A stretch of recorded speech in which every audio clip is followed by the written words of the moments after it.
Good morning and welcome to the March 19th Board of County Commissioners meeting. We do begin each of our meetings with an invocation. If you would like to join us, please do so. Today we have Pastor Stuart McWilliams with Fellowship of the Rockies. Thank you, Pastor. Let's pray. God, thank you for giving us a great place to call home. Father, I pray for all these people who are serving our community well, that you would reward their time and effort. God, we pray for continued peace and unity in our county and our city. And thank you for the incredible partnerships that exist here in this place we get to call home. And we ask all of this in the name of Jesus. Amen. Thank you. Thank you. Commissioner Vanderwerf, will you please lead us in the pledge?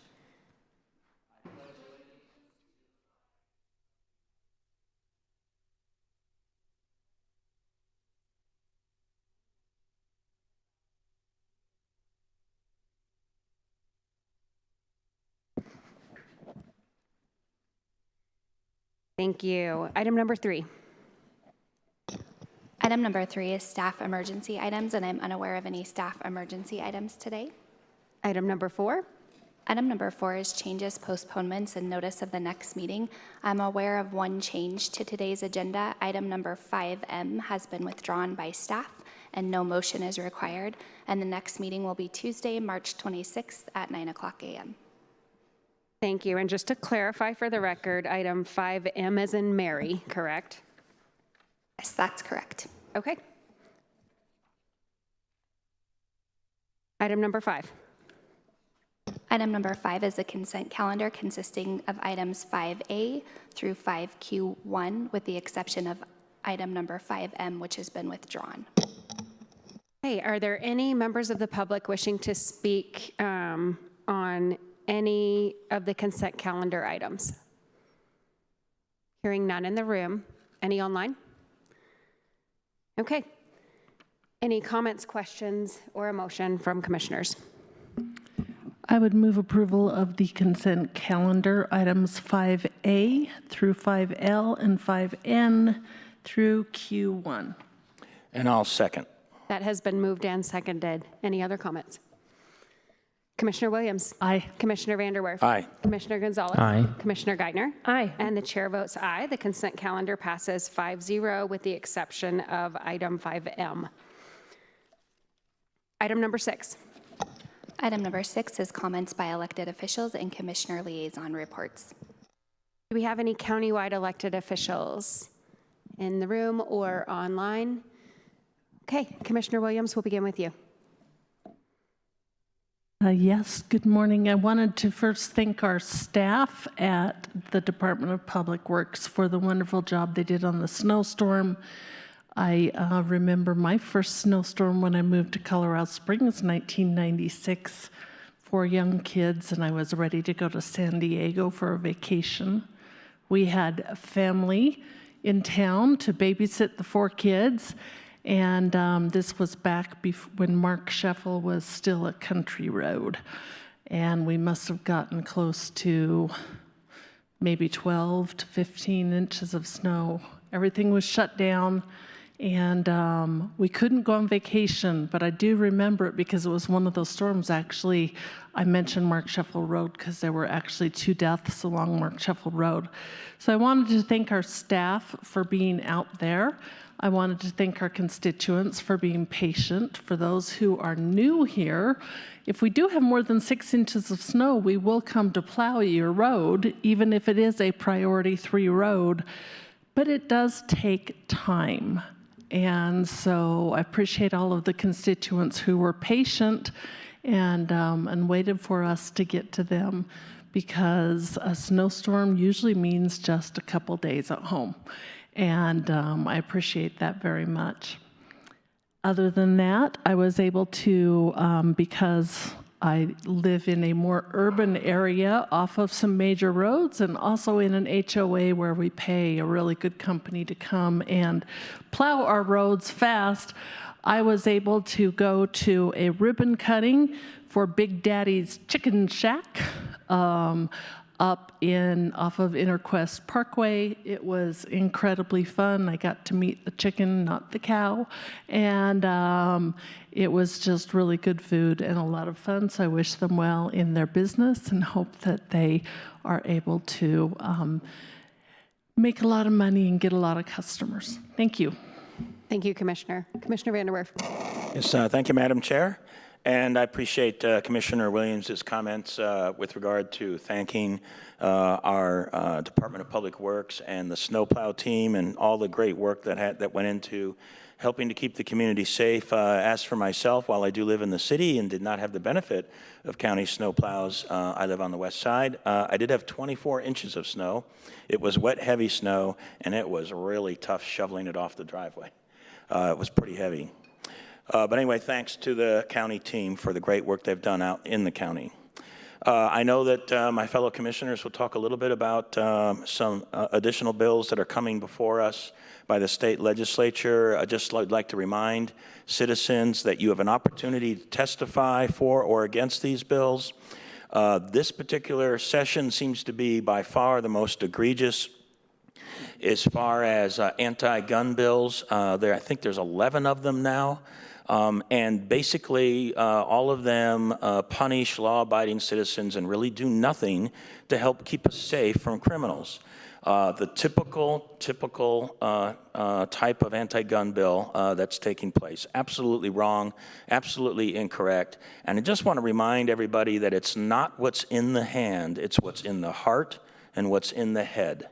And it just seems like the legislature doesn't seem to care about that anymore. As far as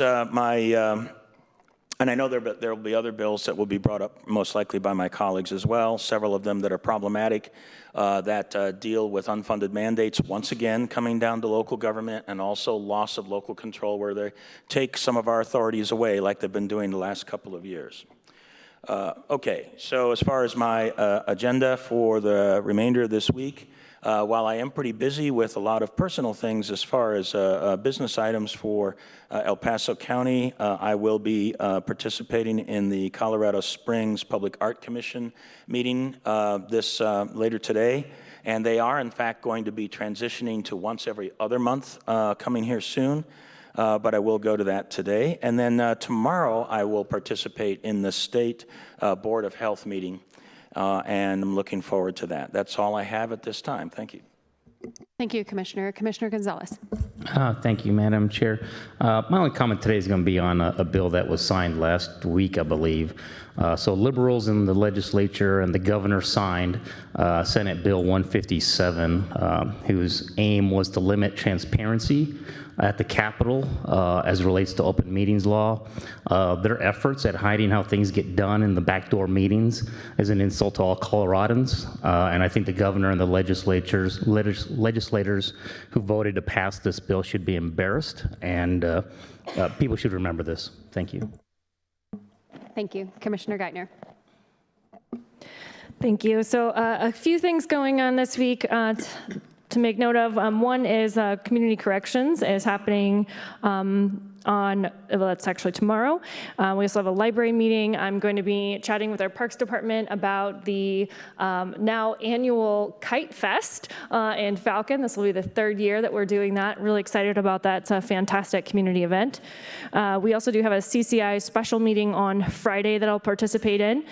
And Monday of next week, I will be doing my civic duty and participating in jury duty potentially. So kind of lots of exciting things going on this week and into next week for me. I do also want to, I appreciate the bills that have already been up, and to keep this speedy, I won't repeat those. But I do also want to point out another bill that I'm very concerned about and learn some new context of just in the last few days. And that is a bill that would allow local governments to label people vexatious requesters when it comes to looking for transparency in their government. I'm concerned about that while it is never easy to deal with a lot of requests and the transparency, it is required. And it's very important that governments do not have tools to try to limit what citizens are able to see. And I'm very concerned about this. I think that there have been some individuals in our state in particular who have been targeted.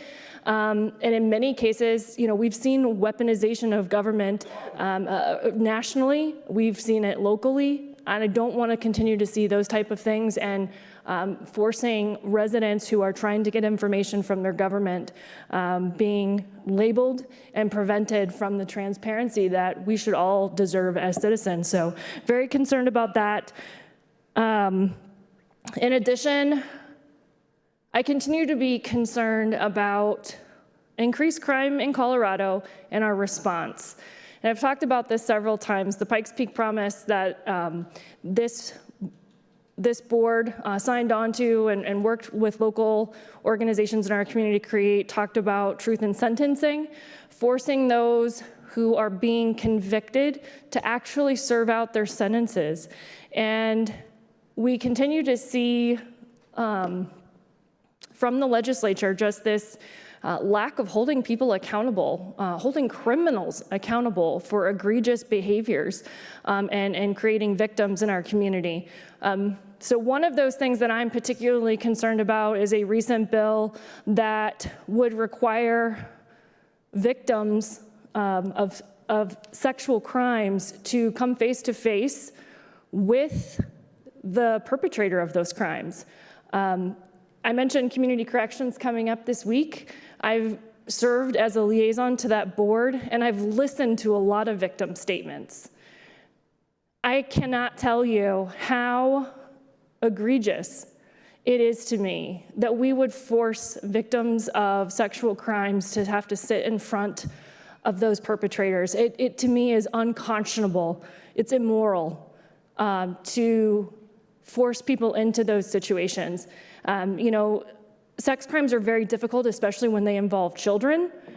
We know they're very difficult because victims have such a hard time being in those courtrooms, and oftentimes they're just not able to do it, that it creates hardships for us to be able to prosecute those individuals. So to create more hardship in those situations, to me, is just unconscionable. And I'm going to say that bill was brought by a local El Paso County representative, and that is further disturbing to me, that would be the case. And I think that we should all be writing Mark Snyder, and we should be saying this is unacceptable. We cannot put victims of sex crimes in these positions. The victims are not less important than the perpetrators. Thank you. Thank you, Commissioner. Excellent points regarding transparency on two different issues, two different bills from two different commissioners today. And that remains a core value here in El Paso County, that we value the transparency. We go through more than the required hoops to make sure that our citizens have access and can see basically everything they want in multiple formats that we make sure are accessible and transparent to the business that we do here for our citizens. There have been thank yous this morning to our Department of Public Works for excellent performance, customer service, another core value right there, customer service during the snowstorms last week. But I also wanted to give a shout out to our communications team who did an outstanding job of making sure that that the closures and all other operational things were communicated well.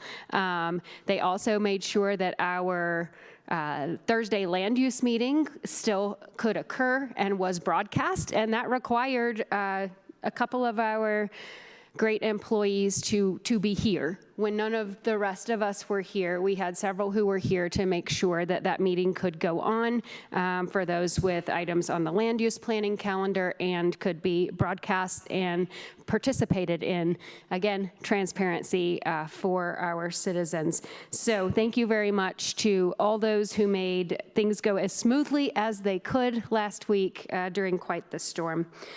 This week, I have a rather busy schedule, but the one thing I kind of wanted to highlight on it was the We Fortify Luncheon.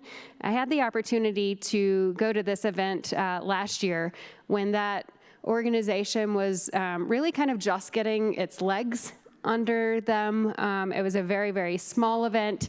They outgrew that venue at Phantom Canyon and will be at the Pinery this year. And I'm just very impressed by the great work that that organization is seeing needs to be done, how they can intersect with government on providing some innovative housing solutions. And I'm just really excited that they've seen the success they have. They've received awards and grants since then, and it's because they're doing a great job of being transparent, of telling the story about what still needs to be done, and also realizing that that government can't provide all the solutions, and they're filling that gap. And most particularly, I love the way they're taking care of some of our aging out foster children in El Paso County. They make sure that they can help them not only with having a roof over their head, but also helping with the transition and the life skills that many may not have received while they were aging out of the system. So grateful for that partnership that segues with what we do at El Paso County. With that, I think that is all my comments. Any other comments? Okay. Item number 8. Sorry, item number 7. Item number 7 is Community Service Organization Reports. 7A, Colorado Springs Sports Corp Report. Megan Latham, President and CEO, Colorado Springs Sports Corp. Good morning. Hi, everyone. Thanks so much for having me. Let's see, we'll pull up some slides. Do I just do... And I'd like to introduce Davis Tutt from our team. He is Director of Sports Tourism and Olympic Engagement, and he's just passing out some collateral. I talk fast, so interrupt if you have any questions. And first off, thank you all for what you do for our county. It's important work, and I appreciate the things that you guys do day in and day out. I'm here today to tell you a little bit about the Colorado Springs Sports Corporation. We have been around for a very long time, but excited to announce some new things and just kind of point everyone in the direction that we're going. So we were originally established in 1979 to help relocate the USOPC from New York City to Colorado Springs. So there's still a huge amount of our bloodline that is here to support the USOPC, Olympic City USA, the museum, and the 26 national governing bodies in town. So that's why we were originally founded, and I think that is something that's really important to us on the work that we do day to day. So basically, there's kind of 4 pillars to who we are and what we do. Oh, hold on. Got it. You can see on the left there that our mission is to inspire and advance Colorado Springs, Olympic City, USA, and the Pikes Peak region through sport and community events. And then the pillars that I'll touch on today. The first one I just talked about, that's the Olympic movement. So great sort of bloodline, but great mission, but how do we make money? This is the part that everyone's probably the most familiar with, and it is our event management pillar. We put on 8 to 10 major events every single calendar year. And in your packet, you will actually see what we call our 2023 final report. And in that, it goes through all of the events, but what we're really trying to do in that report is show hard numbers. We think it's really important to all of our sponsors, all of our stakeholders, and our community that we show good ROI. So you'll see every event that we had in 2023. You'll see our key partners. You'll see exactly how many visitors, how many spectators. So the main part and the part that the community is used to knowing about the Colorado Springs Sports Corporation is that event management piece, and we'll go through your support for the events that you've helped us with in 2023 and in the past, and then currently in 2024. That'll be later in the presentation. So outside of the event management piece, and this is what I really wanted to kind of hit on today, is something that we've been working on a lot that isn't as well known, and this is our sports commission piece. So we really pride ourselves on what isn't in this community that could be in this community through a lens of sport. So we are actively going after sporting events, and we're bidding on them, and we're trying to get big events coming to Colorado Springs, coming to El Paso County for the heads and beds, for that economic impact. So we have our hands in probably another 30 or 40 events every single calendar year that aren't our events. And I think one of the best parts and the most fun parts about our job is because we're also an event management company, we can really help these events. So for example, I know everyone talks about it, but the World Jump Rope Championship really did initiate in our offices, and we rolled out the red carpet. We submitted the actual bid to try to get them here, and then we got them here. And it wasn't just hands off, good luck, jump rope friends. We really helped them every step of the way. Who do you use for signage? Oh, here we go. Who do you use for trash company? Here you go. Because we are an event management team, we can really provide that service after sell, and that is vitally important for us. Every partnership that we have, whether it's from a sponsor to one of our events or to a vendor or to the groups that we bring into town, we really want to be win-win partnerships. And we don't want to just, I say this everywhere I go, but all boats rise in high tide, and we firmly believe that. And so we work diligently with every single group, making sure that we have our follow through and making sure that we put El Paso County and the city of Colorado Springs in the best possible light. So through the Sports Commission hat, I'm going to talk a little bit more about that in a second, but the fourth pillar that we have is community sports programming. This is a brand new program for us. I'm sure you're all familiar with the Family Success Center that the Pikes Peak United Way has opened in Southeast District.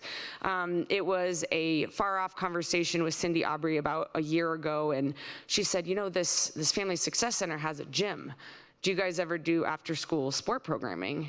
And I was like, we sure don't, but absolutely now we do. And so through our friends at the Daniels Fund, we were able to apply for a grant, and we are providing after-school sport programming to kids in District 2 that are within walking distance of the Family Success Center. So it is a really awesome program. It's called the YES program. It stands for Youth Education and Sport. And we have used our Community Impact Fund and ARPA money for this when we applied a year and a half ago to that, or 2 years ago, whenever that was. So through the Daniels Fund and through the ARPA grant, we've been able to provide this program, and it is the coolest thing. So for example, if we're providing soccer after school, we'll partner with the Switchbacks, and they'll bring in a player to come speak to these kids. Like, it is absolutely the right thing to do, absolutely in the right part of town, and anytime we go, it just fills your heart. It's just so cool. So on the Sports Commission hat, sorry, I'm popping all around, but anyway, here are our just event year-end stats. We call this our report card. As I mentioned in your packets, every single event is outlined, but this is all-encompassing. So the big things to note, in my opinion, are in 2023, 52,000 room nights and over 100 million economic impact. And that 100 million economic impact is done through Summit Economics economic impact study. So it wasn't just Davis and I making up some number. It's actually a real number that we're very, very proud of. And honestly, like, we're not going to settle. We believe that there is so much potential in our organization, and we want to see these numbers go up and up every single year in regards to the impact that we can provide to our community. And then I did want to touch on the Sports Commission hat, because there's a lot to this that is more than just the event side of things. So one of the things that we've learned is we are more than just the event management company, and because of that, we have done a big reorganization, and we actually now have a full-time staff member that is committed to our Olympic arm and our Sports Commission arm. So I introduced him earlier, but Davis is now the Director of Sports Tourism and Olympic Engagement, and I think the easy thing for the sports corp to do would be to just focus on our event management pillar and kind of let the rest kind of drift aside.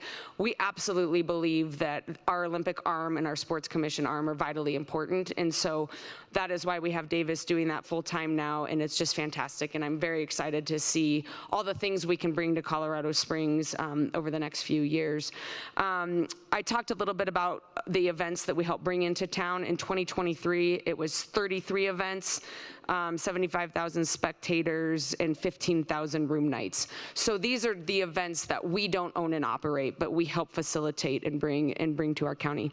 And then second off, I wanted to fill everyone in that I'm sure you guys are all familiar with the Colorado Sports Authority. This was set up when the City for Champions projects were built by the state, and what it is sort of an audit committee making sure that both Widener Field and Robeson Arena are in fact bringing in new out-of-town net visitors, and they're not just putting on soccer games and hockey matches. So we have recently taken over chair of that, of the Sports Authority, and our goal isn't just to be an audit committee. What we really want to do is focus, and again, thanks to our new reorg, on being proactive throughout the entire nation and seeing what is out there and what events we can host in Robeson and in Widener Field. And there's so many amazing opportunities out there. It's just getting it all put together and bidding on it and showing these groups that we want them here in Colorado Springs. So we're really working on that Sports Authority lens and making sure we're not just status quo, but we're gonna raise the bar on that. The event support that we had in 2023, these are just a list of the ones that we had our hands in some way, shape, or form. I won't go through them all. A lot of them are tied to the national governing bodies, but a lot of them, some small, some big, but regardless, you can see it's a huge host of events. And then speaking through your support, first off, I want to say thank you very much for your continued support of our organization. You've helped fund us in some way, shape, or form since 2010, so greatly appreciated.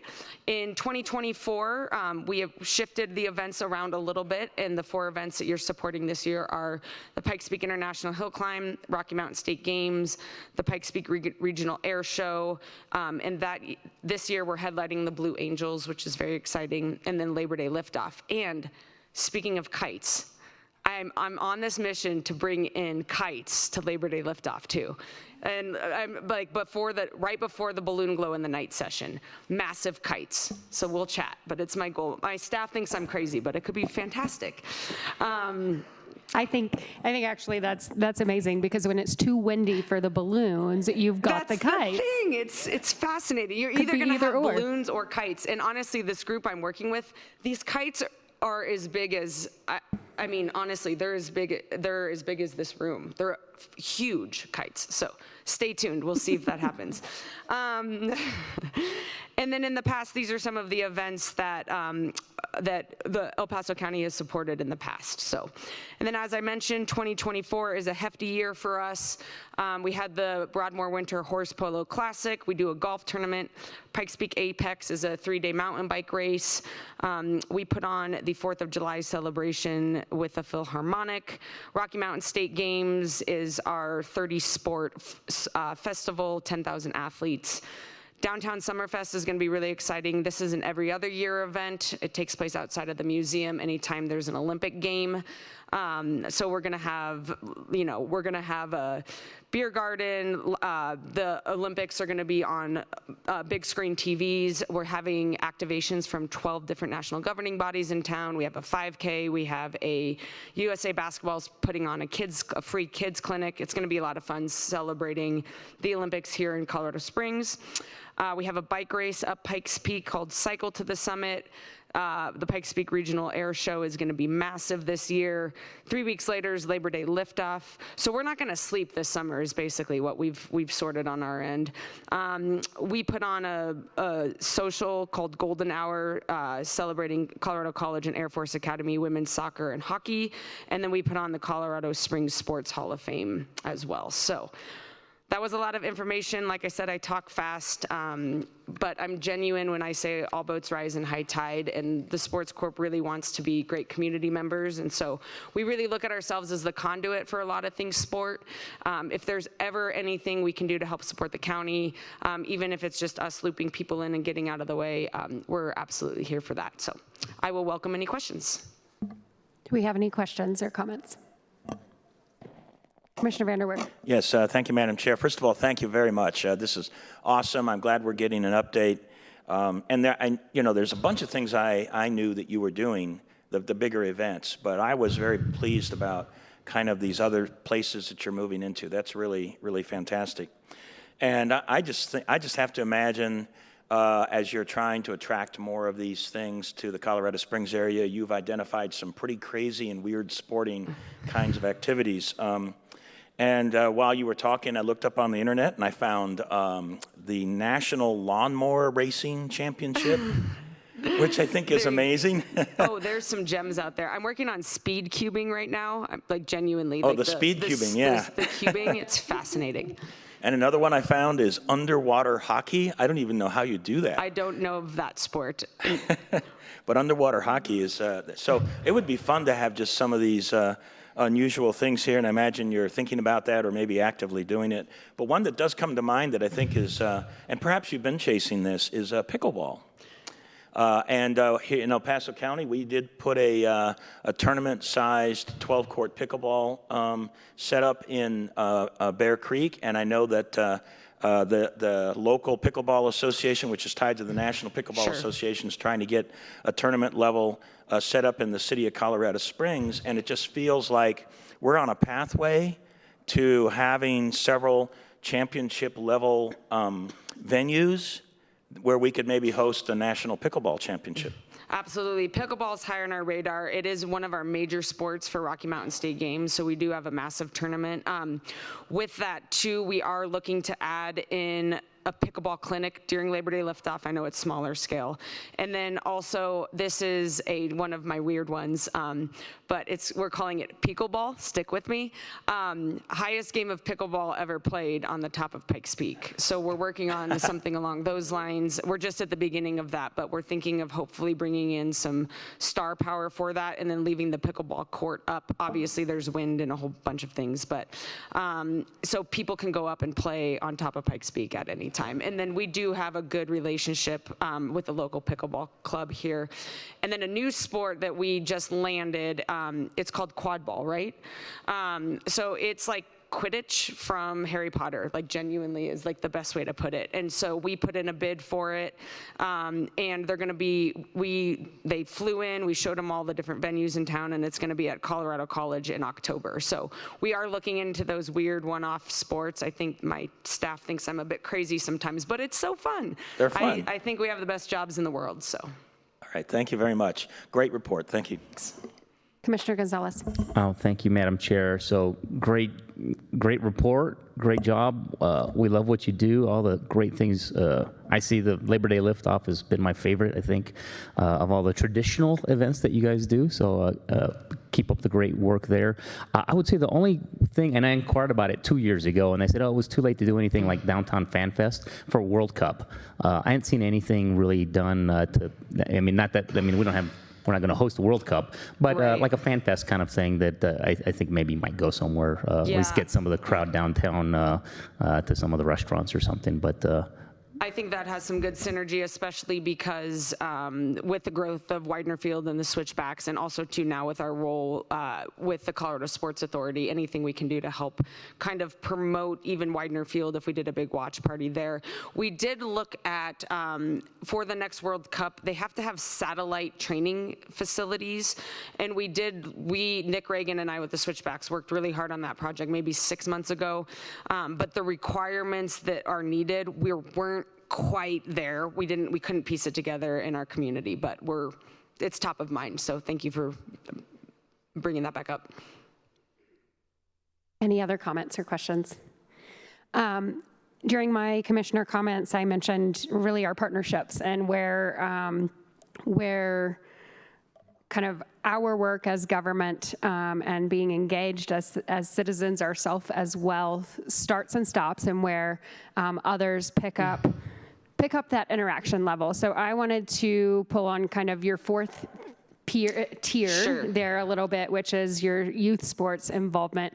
I recently had the experience of having to go in person to sign my son up for soccer and baseball, and just got into a conversation while I was waiting with the lady who was helping me. And I asked her, I said, out of curiosity, how quickly did those spring and summer scholarships go? Yeah. And she said within 1 or 2 days for both soccer and baseball. So that's amazing. The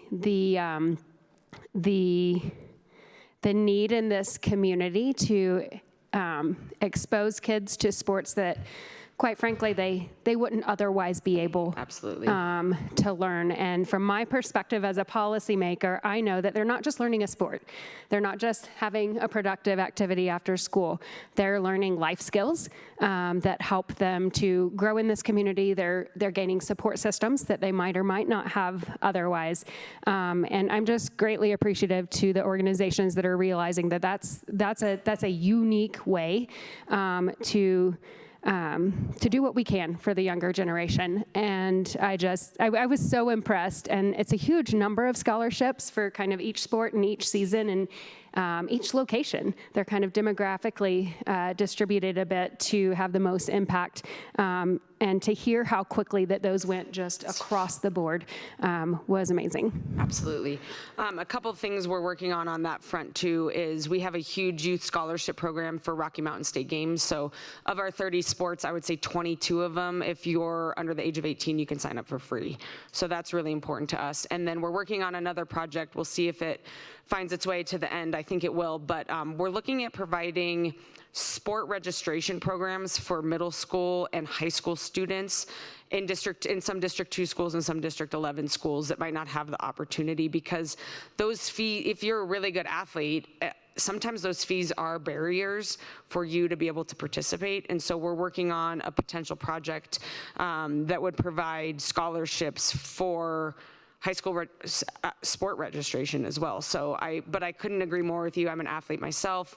I actually coached Wendy Williams in basketball way back in the day at Rampart. So, but sports are everything. I am the person I am today because of them. And I think the more we can get kids involved early, the better. Excellent. Thank you. Any other questions? Thank you for being here today. Thanks Great for the work. opportunity. I know your time is valuable. So much appreciated. Thanks. Thank you.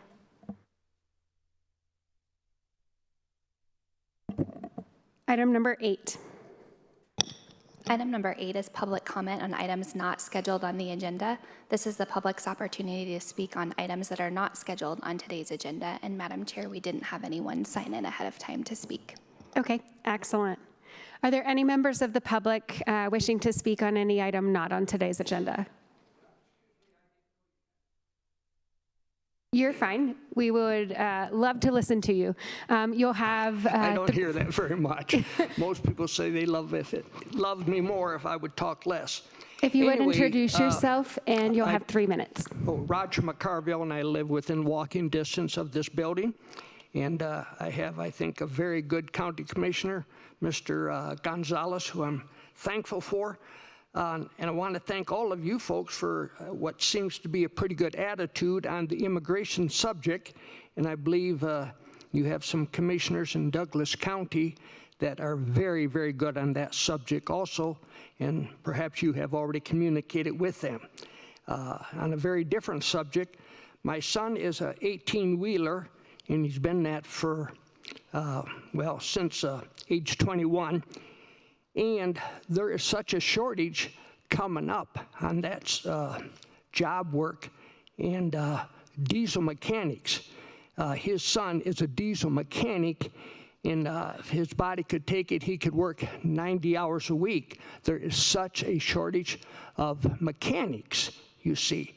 So what you mentioned here about sports partnerships and sponsorship and all that, perhaps you could talk with some of the companies around town and encourage them to have maybe apprenticeships for young people of both genders to learn about truck driving.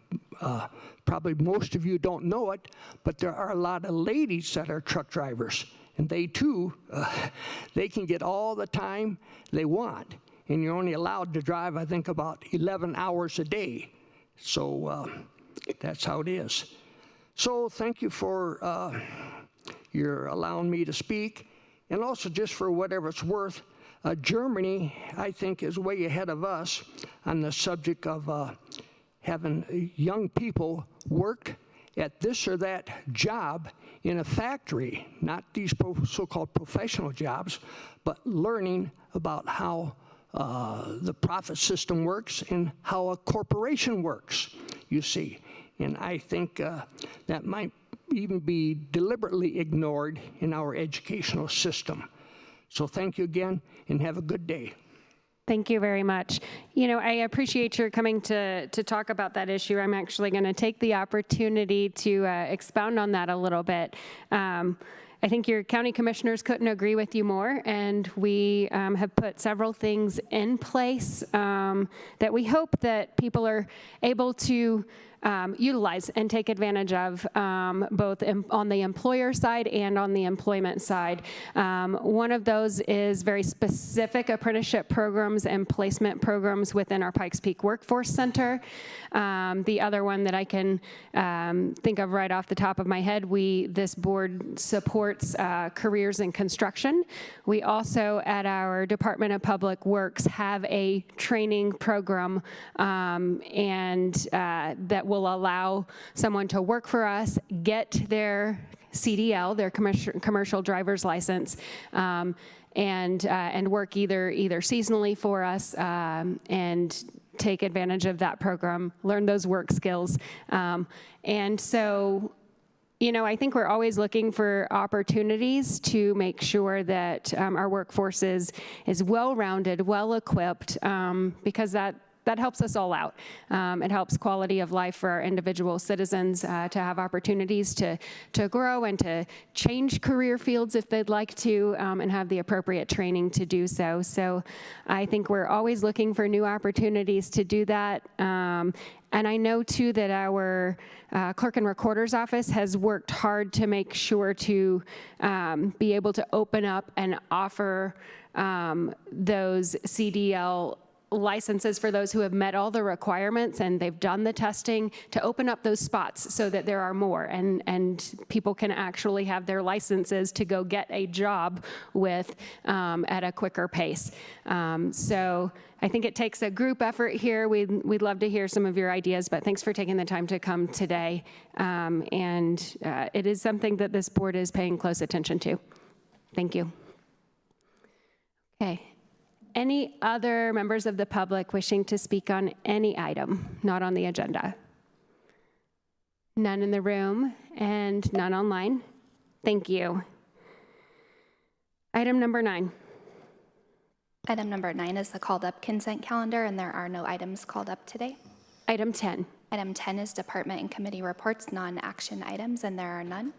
Item 11. Item 11 is the addendum, and there are no addendums today.